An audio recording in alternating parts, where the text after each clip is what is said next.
Olá, pessoal. Estamos começando mais um SanityCast, aqui da Sanity Consultoria Técnico-Regulatória Multissetorial.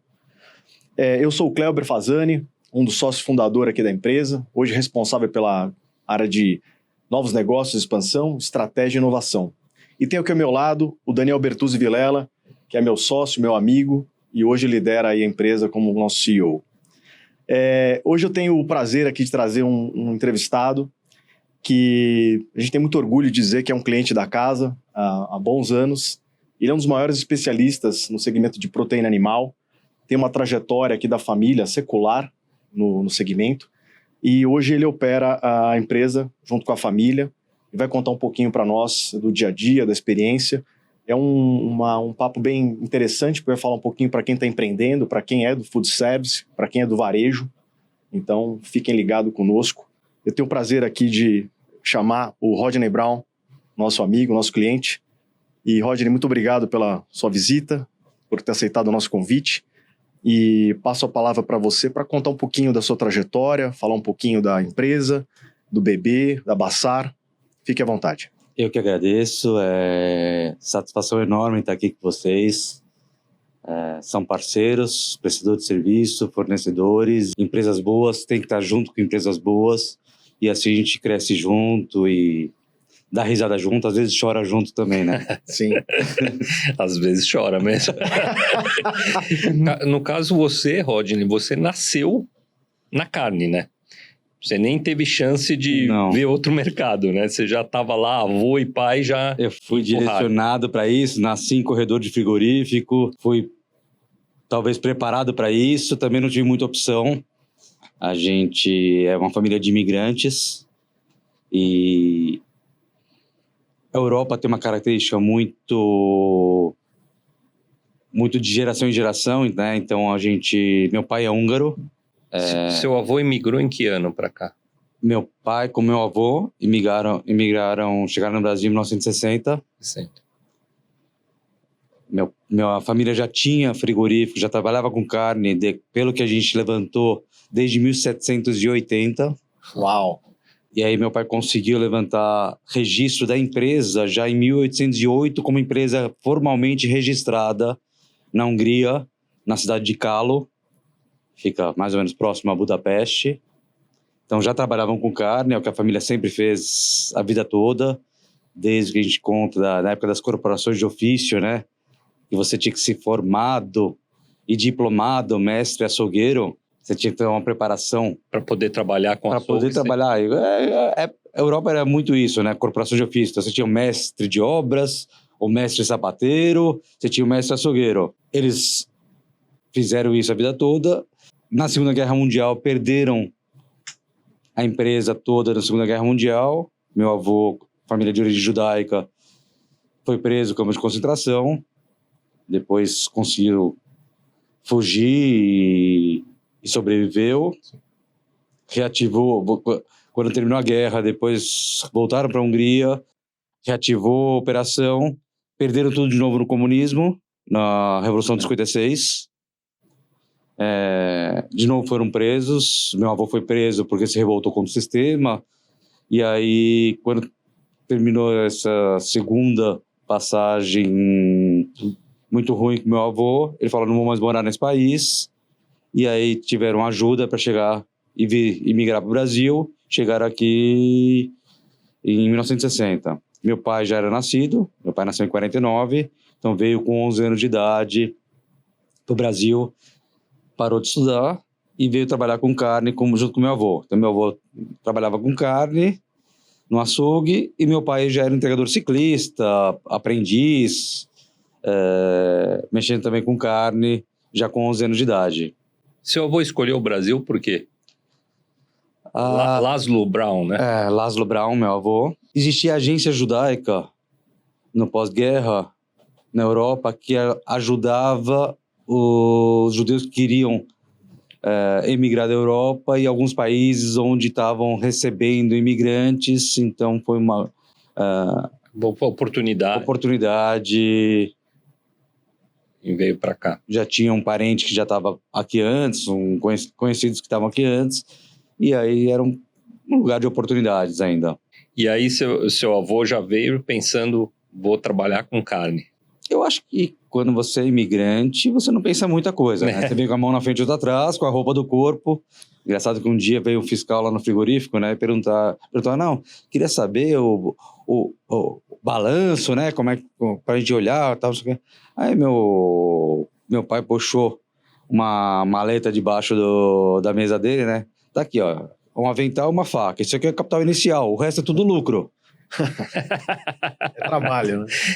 Então, isso seu pai, não seu avô. Isso meu pai. Então, imigrante não escolhe muita coisa, né? Exato.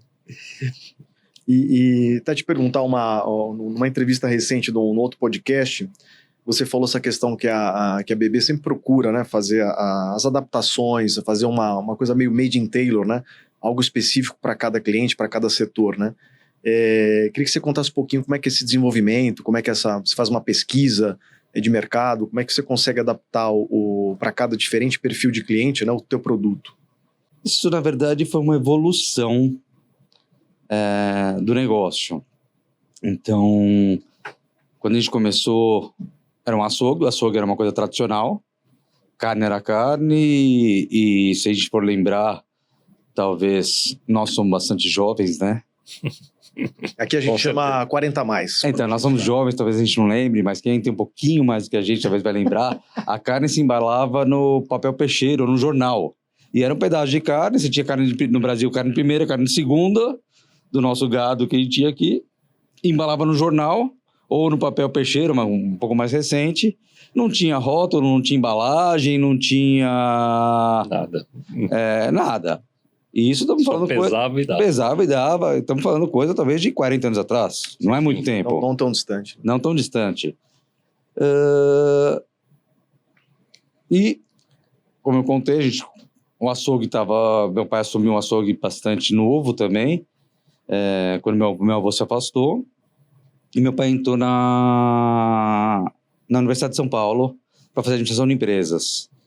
E aí um dia ele foi fazer já tocava o açougue, e aí um dia ele foi fazer um trabalho de faculdade, talvez, foi visitar uma montadora de caminhão. E dentro da montadora de caminhão, eles tinham um departamento de açougue. Eu falei assim, escuta, mas por que você tem um açougue na montadora de caminhão? Era nos anos 70, né? Mão de obra intensiva. Porque eu tenho 4.000 colaboradores. Eu tenho que dar almoço e jantar para essa turma toda. Muita comida. É muita comida. E como é que você vai fazer para dar almoço e jantar para todo mundo? Tem que ter um departamento de açougue, uma cozinha, Operação completa. Operação completa. Mas o cara tá cortando carne errada. Não é assim que corta carne. Como assim? Eu não entendo de cortar carne. Eu entendo de montar caminhão. Mas diz uma coisa.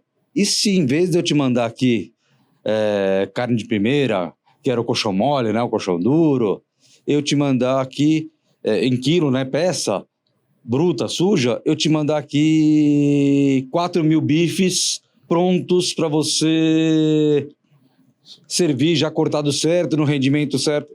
Pô, mas dá para fazer isso? Não sei. Vamos tentar. Pô, que legal. Não tinha ainda embalagem a vácuo, não tinha caminhão refrigerado. Então você cortava de manhã, carregava à tarde para preparar o jantar da cozinha industrial da montadora. Você trabalhava à tarde cortando carne para fazer 4.000 bifes, para carregar no dia seguinte de manhãzinha para o cara fazer o almoço. E fazia 2 vezes por dia as entregas no mesmo lugar do que estava cortando. Resolveu um problemaço, né? Com certeza. Hoje já é padrão isso.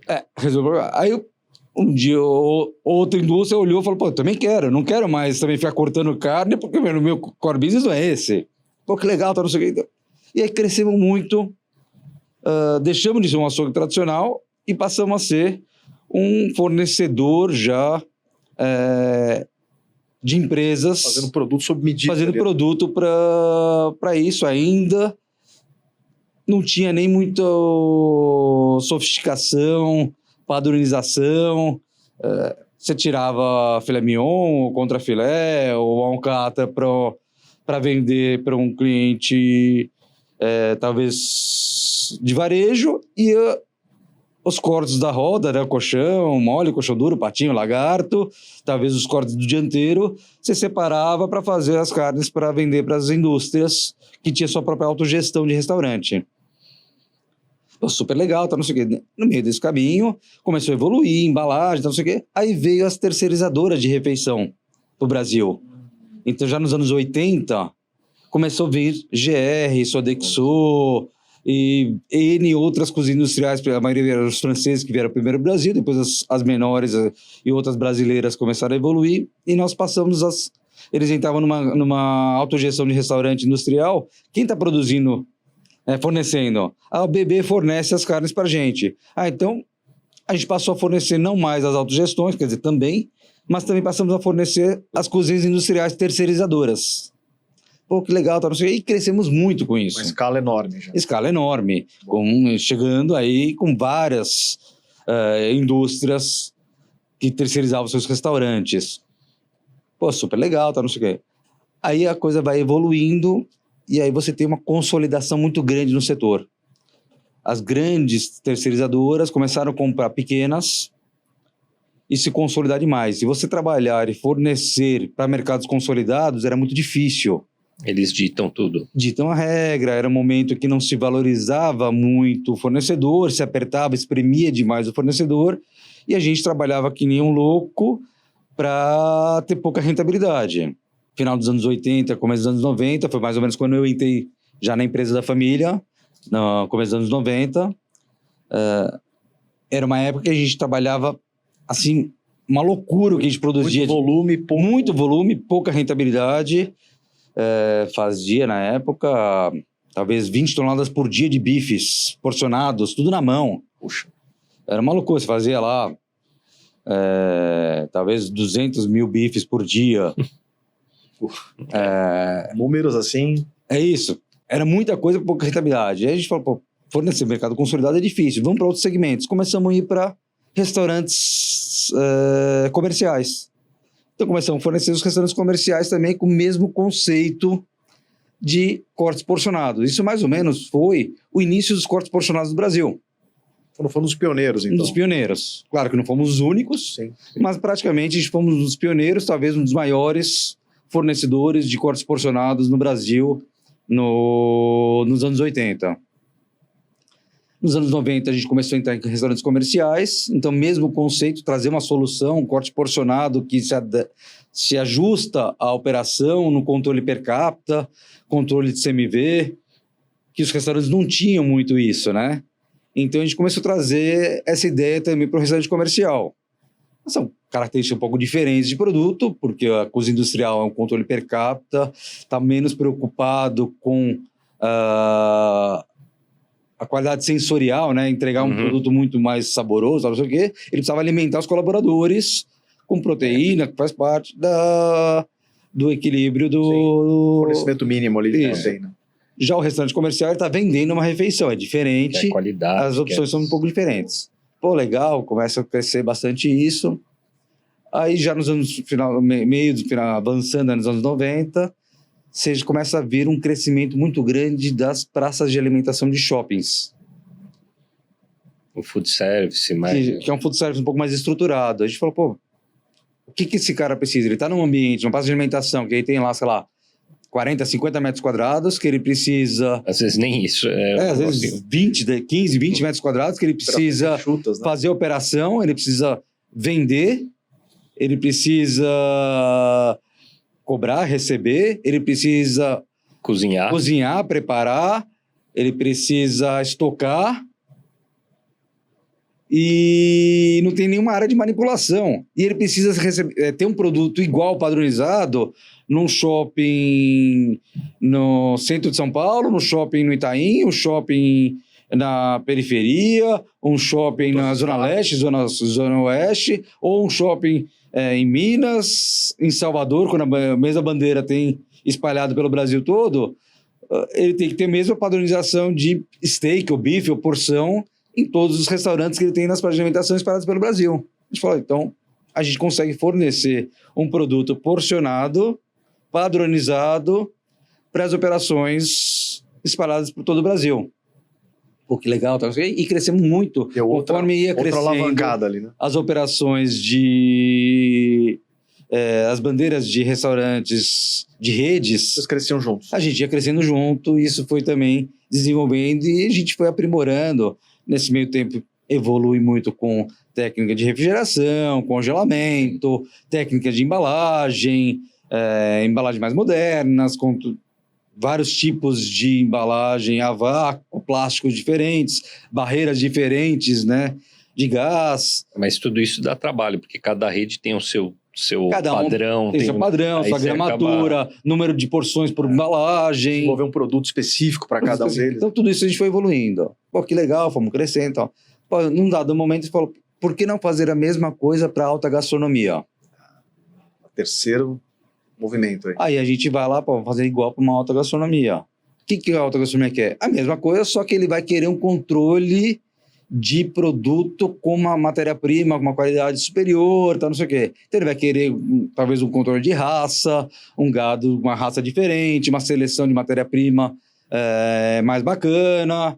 Então é a mesma coisa, você vai entregar uma porção controlada, um steak na gramatura, na porção que o cara vai ter para cada prato, só que com controles de maturação, esse quer maturado, ou não, esse não quer maturado, esse quer... E aí você vai evoluindo. E para isso, o que a gente fez? A gente tinha a empresa, o frigorífico BB, a gente tinha a marca principal nossa, que era a BB, que era muito mais no institucional e na commodity, que a gente chamava, ou naquele produto...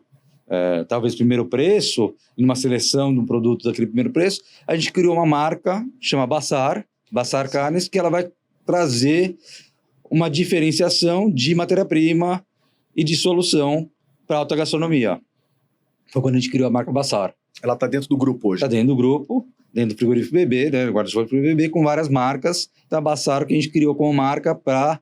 no primeiro momento para alta gastronomia, depois a gente começou a evoluir um pouco a marca Bassar em outros segmentos. E assim a gente foi evoluindo, não sei o quê. Depois a gente entendeu que esse mesmo produto talvez fizesse sentido ir para o varejo, e aí começamos a separar e criar produtos também para o varejo, que é ter uma roupagem diferente, ter uma preocupação maior com a embalagem, com criar marketing. Então, tem outros desafios que o food service não quer, porque no food service você precisa tirar tudo que é custo do produto. Então, quando você vai lá, põe uma caixa mais bacana, mais bonita, mais chamativa, uma embalagem com 3, 4, 5, 6 cores, mais chamativa, com foto, com arte... Agrega valor, mas agrega valor, custo. Só que às vezes agrega custo. E o food service você tem que tirar custo para controle de CMV e controle de porção. Então, são desafios diferentes e a gente começou a explorar esse desafio também no varejo. E aí, falou, pô, que legal. E aí, num dado momento, já nos anos 2000 e pouco, a gente falou, pô, vamos criar produtos para o varejo. E a gente tinha também uma loja própria nossa, que era, num primeiro momento, lá atrás, era um açougue. Esse açougue cresceu, virou um supermercado. Criamos também uma loja de supermercado nossa, que na época era supermercado BB, o BB Supermercado. A gente falou, e foi mais ou menos na época que estava crescendo os atacarejos. Uhum. Foi mais ou menos quando grandes lojas, grandes marcas de... Entraram. Era o primeiro atacado, depois virou um atacarejo, começaram a crescer, expandir várias lojas. A gente falou, pô, vamos fazer lojas nossas também. Então, lá para os anos 2000 e pouco, a gente montou uma primeira loja nossa, que a gente chamou de BB Atacadista, que ela, na verdade, vendia muito mais no varejo e atacado, só que era uma loja com cara de atacado. Então, você montava uma loja que não tinha ar-condicionado dentro da loja, aqueles porta-pallets e o estoque ficava dentro da loja. Padrão mais espartano ali. Custo baixo. Custo baixo.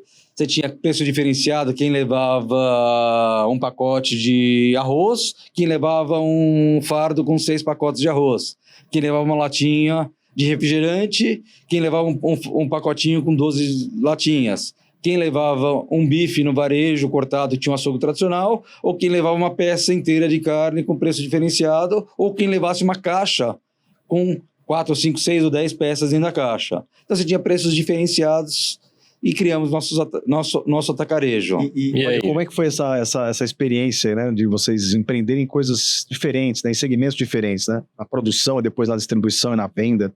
Como é que A foi gente sempre teve esse viés empreendedor, né? Então, a gente acaba criando meio que as coisas são meio que organicamente. Então, você está lá fazendo a coisa meio que por acaso, tá? Então, a loja também foi crescendo por acaso. Sim. A gente tinha fornecido carne para um supermercado, o supermercado não tinha pago a gente, e a gente foi lá fazer um acerto de conta e falou, cara, o que eu tenho é mercadoria. Então, carregamos lá uma carreta de produto. O que eu vou fazer com óleo, arroz, feijão, açúcar, refrigerante? Eu tinha um açougue. Vamos vender. Comprei meia dúzia de gôndola, botei no meio do açougue e comecei a vender. De repente, todo arroz que veio, acabou. Aí o meu gerente da loja me liga. Escuta, sabe aquele arroz que veio? Acabou, preciso comprar porque agora eu quero vender. Aumentou meu faturamento da loja. Mas que arroz? Aquele da loja. Acabou, vendeu. Pô, que legal, então vamos fazer. E disso virou um supermercado, um outro business. Virou um negócio. E a gente começou a crescer as lojas. E aí, como a gente já estava fazendo produto que atendia ao food service, a gente leva esse produto para uma loja nossa, que a gente já conhecia. Então, a gente tinha restaurantes que se abasteciam nessa loja. E a gente também já estava fazendo produtos para varejo, tanto da marca BB como da marca Bassar. Punha na gôndola também, e tinha o varejista, né, dona de casa, que vinha comprar uma carne direta do frigorífico, com preço mais competitivo, com qualidade superior, porque é uma carne super nova, com uma embalagem super cuidada, que a gente fazia para outros, a gente fazia para nós mesmos. Então isso funcionou super bem, expandimos as lojas, começamos a montar uma loja muito grande no centro de Carapicuíba. Era uma loja com um terreno de quase, talvez 15, 20 mil metros quadrados, um terreno em Carapicuíba, uma loja de 5 metros quadrados de loja. Grande. Grande. Operamos essa loja também. Tivemos um problema de exposição e de controle de risco. Tivemos um assalto importante nessa loja e a gente falou, não estamos muito estruturados para fazer uma gestão dessa rede de lojas também, vamos se concentrar no nosso core business, que é a indústria. Sim. E a gente acabou vendendo a operação de varejo para o Grupo Sonda. Para o Sonda, para o ID. Para o ID e o Delcir. E voltamos às origens, se concentrar muito mais no nosso negócio. Focar ali focar no nosso negócio. Bom, e Rodney, você também tem hoje, né, dentro dos empreendimentos, você também tem uma parte aí em pé aí nos restaurantes, né? Você fala um pouquinho do Cortez e também das outras iniciativas que vocês tiveram. A gente fornecia vários restaurantes. Um dos grupos de restaurantes que a gente fornecia era o Viena e o Haskell, que são da família Belasco, do Roberto, meu sócio, hoje. E a gente fornecia uma relação super bacana, a gente começou a desenvolver produto específico com fichas técnicas. Foi o início desse desenvolvimento de produto com ficha técnica para o restaurante. Na época, o Grupo Haskell tinha contratado uma consultoria super bacana para escrever as fichas técnicas todos os cortes que tem dentro do cardápio do Haskell. E a gente ajudou a escrever essas fichas técnicas, os produtos para cada prato do restaurante. A gente teve uma relação muito próxima com o Viena e o Haskell. Na época, eles venderam o Viena para a IMC, ficaram no Grupo Haskell. E eu tinha sempre, uma vez por mês, um almoço com o Roberto. Na época, não. Na época não era o Roberto que eu tinha um almoço. Era o diretor de suprimentos na época, que também hoje é sócio, continua diretor, um grande amigo meu até hoje, que é o Daniel Alegro, que está no Grupo Haskell. Eu tinha um almoço com ele uma vez por mês, para a gente bater um papo sobre o mercado, como é que o food service está se comportando, o que está acontecendo com o mercado de carnes. E a gente, uma vez por mês, sentava para almoçar, bater um bate-bola sobre o mercado. Aí falou, a gente está pensando agora em montar uma operação, um restaurante de carnes. Você não quer vir trabalhar conosco, fazer uma operação, ser nossa fornecedora?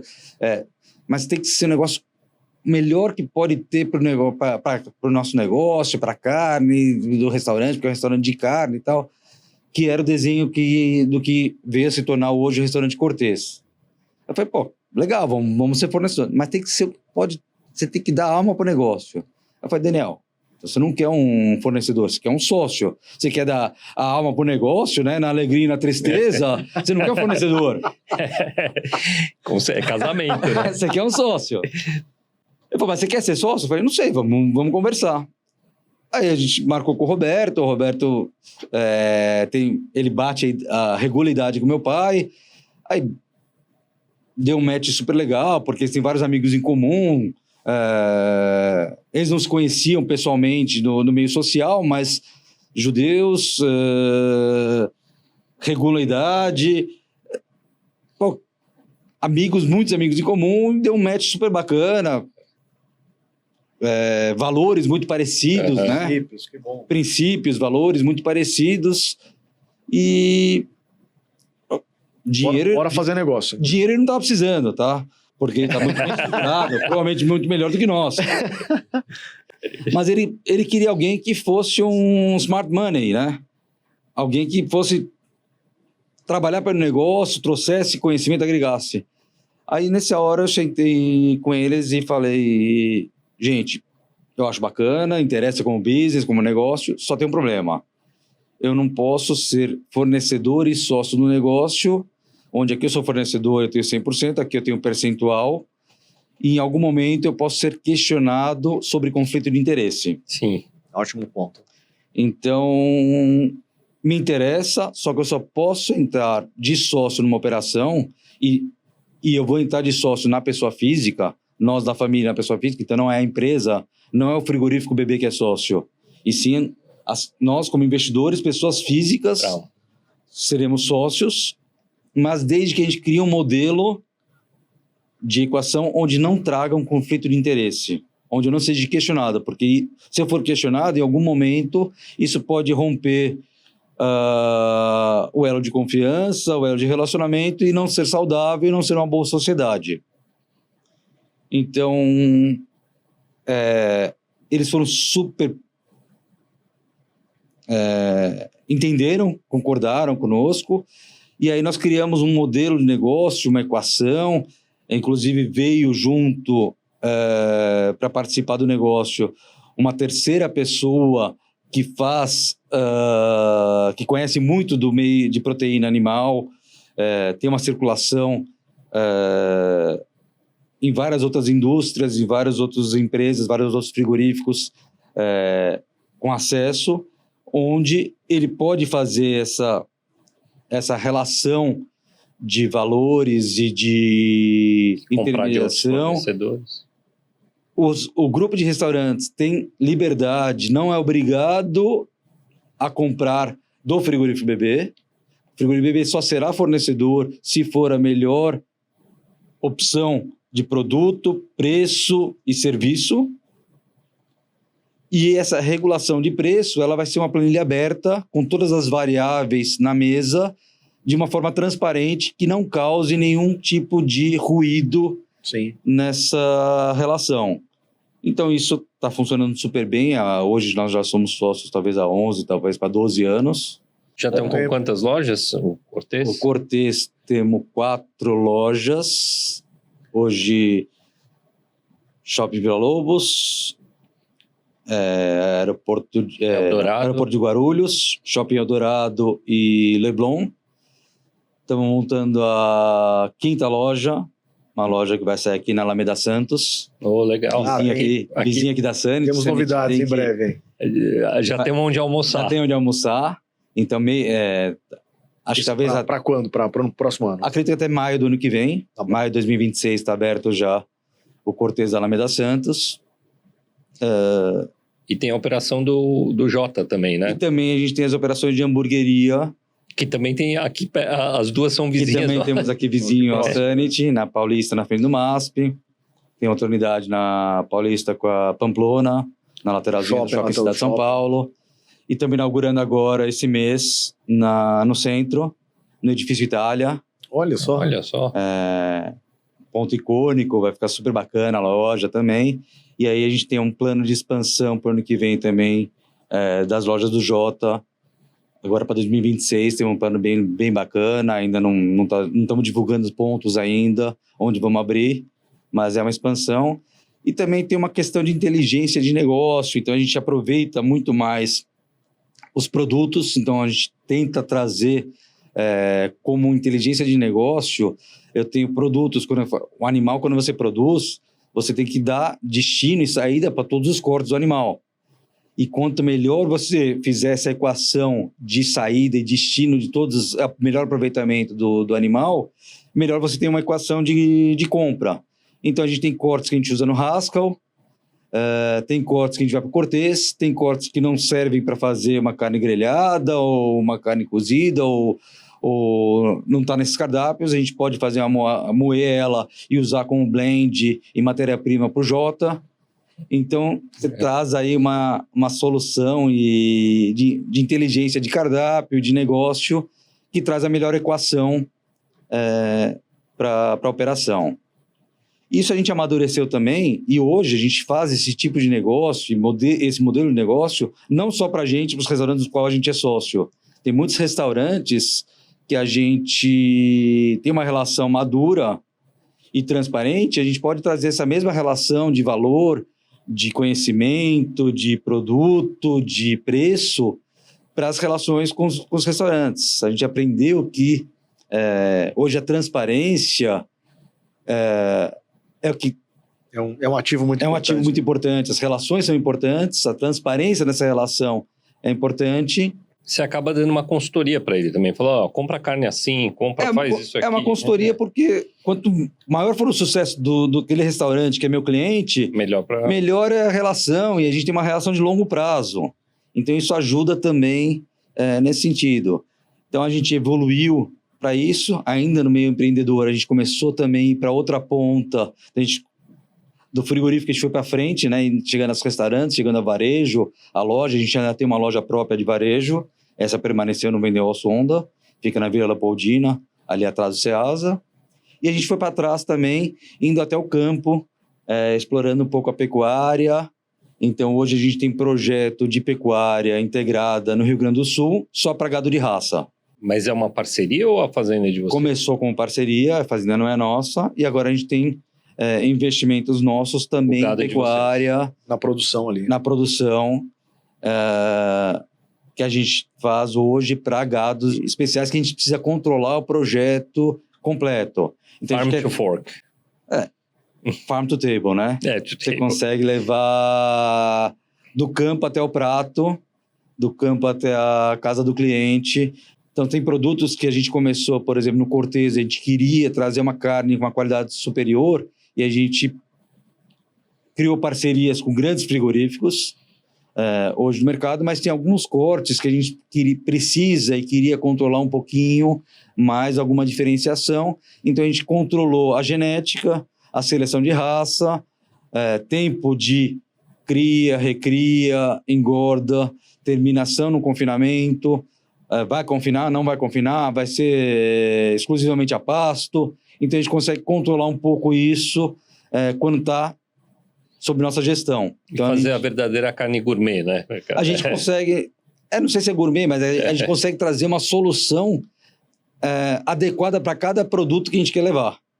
Então, ela é muito mais, por isso que a gente falou, que você me perguntou no começo, tailor-made, né? Que a gente consegue realmente fazer, tem um cliente, uma operação, um produto que eu quero levar para aquele consumidor que ele quer um produto exclusivamente a pasto. Tá? Então, a gente vai criar um produto, vai trazer uma solução de um animal que não foi confinado. Não, eu quero um animal que vai entregar uma característica de marmoreio, maciez, suculência, ou um olho de lombo daquele tamanho, maior ou menor. Então, a gente vai controlar idade, tempo, peso desse animal, o que esse animal vai consumir, né? O que ele vai comer, que isso vai entregar depois em atributos de qualidade no resultado final. Né?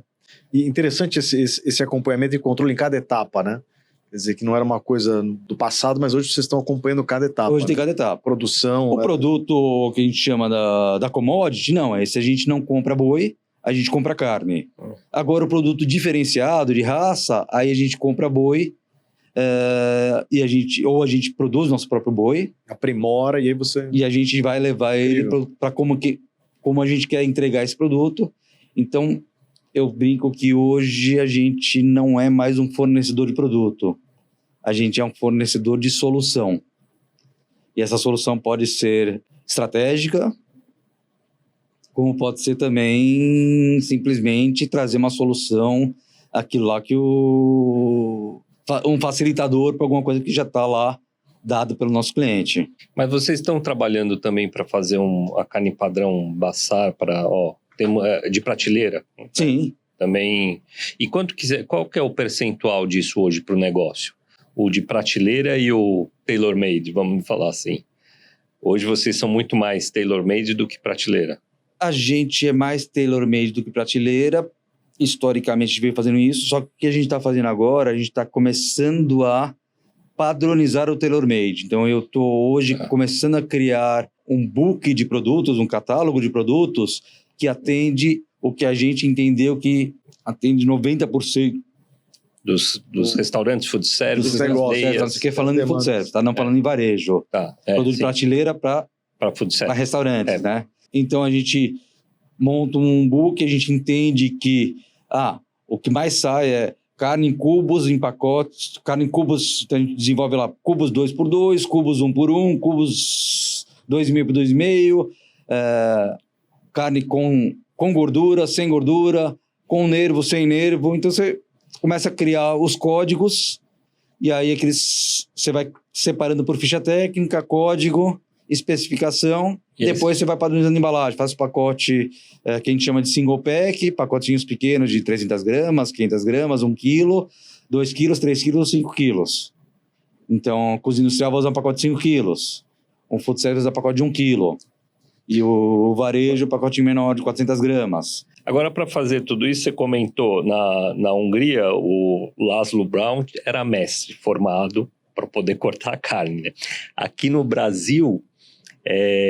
a gente não tem hoje a formação, né? Quer dizer, a mão de obra, para fazer tudo isso acontecer, como é que se avalia aí hoje em dia? Existe hoje escolas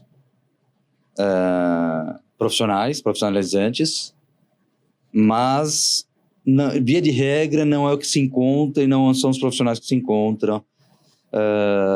Em geral, a gente forma dentro de casa. Forma em casa. Então, a gente procura contratar pessoas de base, começa como aprendiz ou ajudante, e a gente vai criando um plano de carreira, de formação para esses profissionais, onde começa de aprendiz e vai ganhando conhecimento, vai passando por todas as áreas. Hoje a gente produz carne bovina, carne suína, frango e cordeiro, as 4 proteínas, as principais proteínas, a gente produz e manipula e processa. Então os profissionais em geral conseguem passar por todas as proteínas, aprendendo ou a desossar, ou a cortar, ou a porcionar, ou a limpar uma carne, a embalar.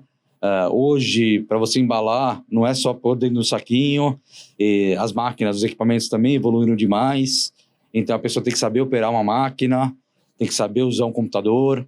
Saber de tecnologia. Saber de tecnologia.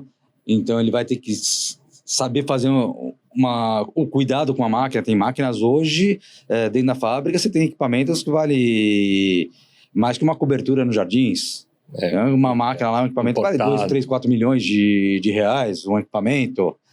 Então, são máquinas que têm que ter um cuidado diferente, manutenção preventiva, treinamento, tanto para os manutentores como para a equipe operadora.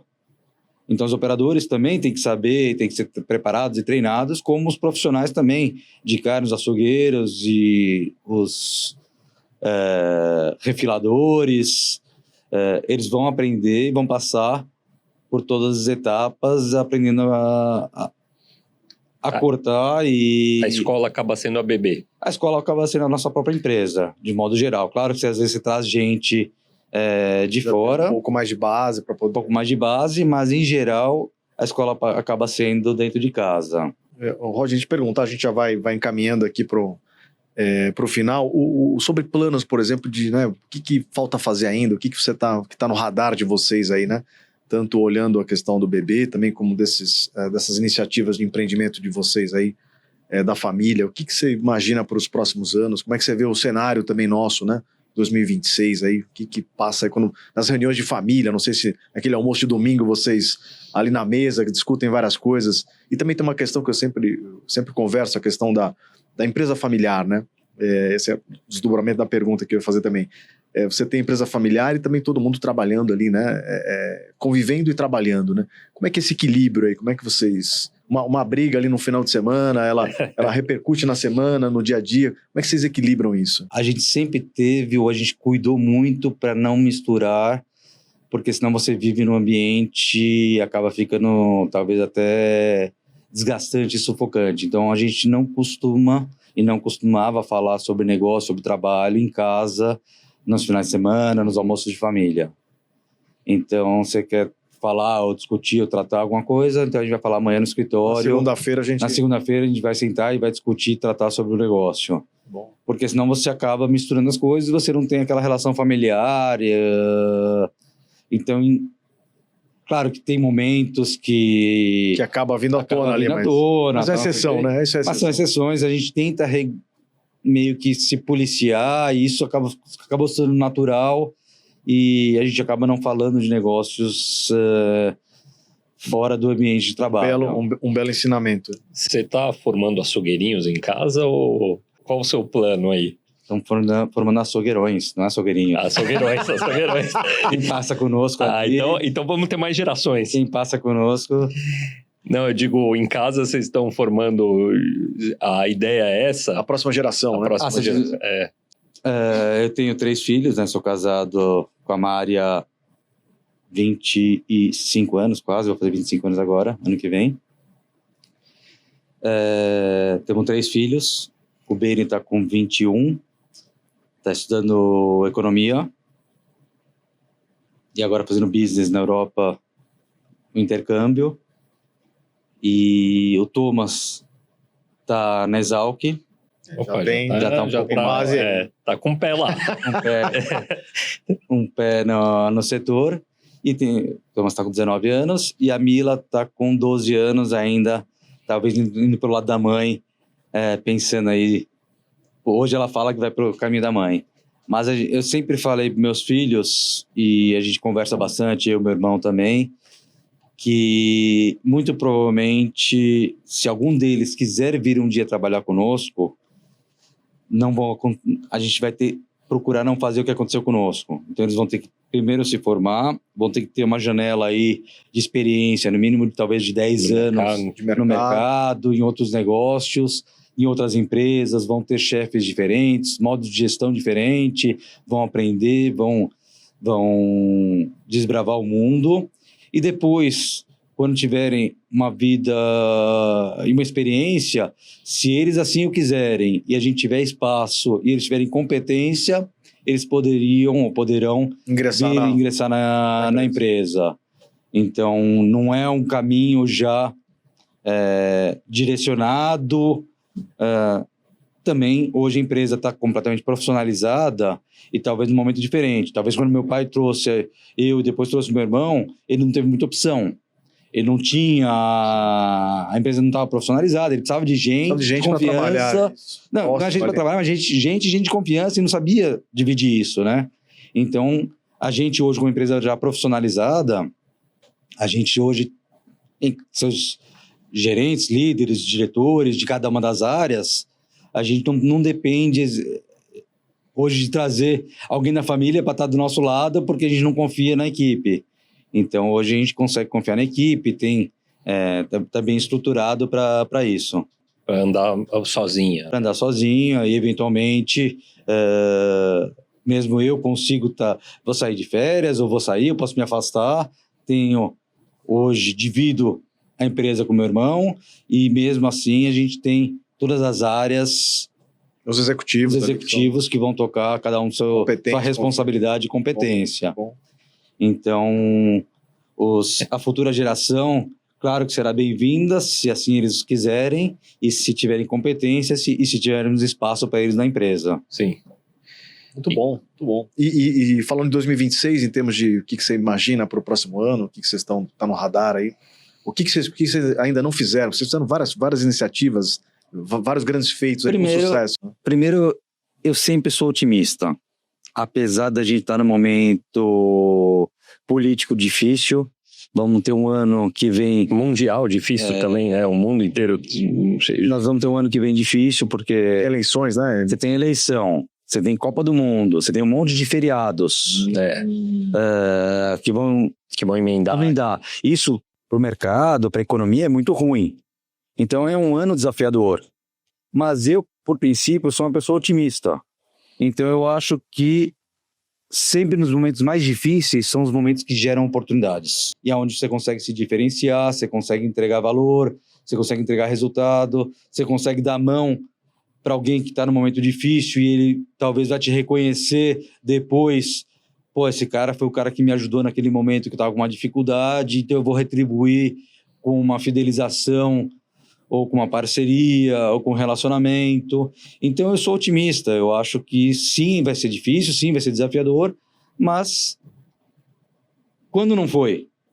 Quando não foi? Quando não foi? Aqui no Brasil, quando não foi? A gente já passou por N planos, é que tem uma geração aí, as empresas, nem todas as empresas têm uma tradição tão grande que tem essa memória de longo prazo. Sim. A gente que é uma empresa que tem 65 anos já de operação no Brasil, a gente já passou por muita coisa e por muitos momentos difíceis. Então, talvez vai ser mais um.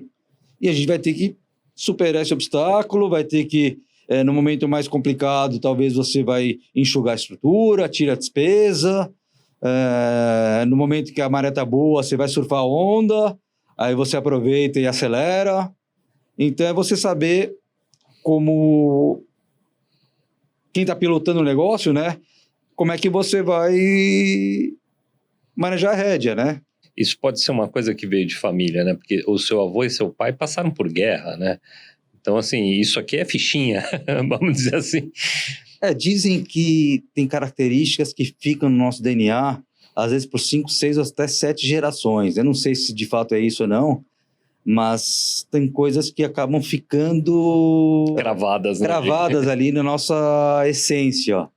Então, acho que a gente tem características que vêm conosco de tradição, família, força, resiliência, trabalho. Superação, né? Superação. Então, idoneidade. Então, honestidade. Então, hoje, eu falo para todo mundo, a malandragem é não ser malandro.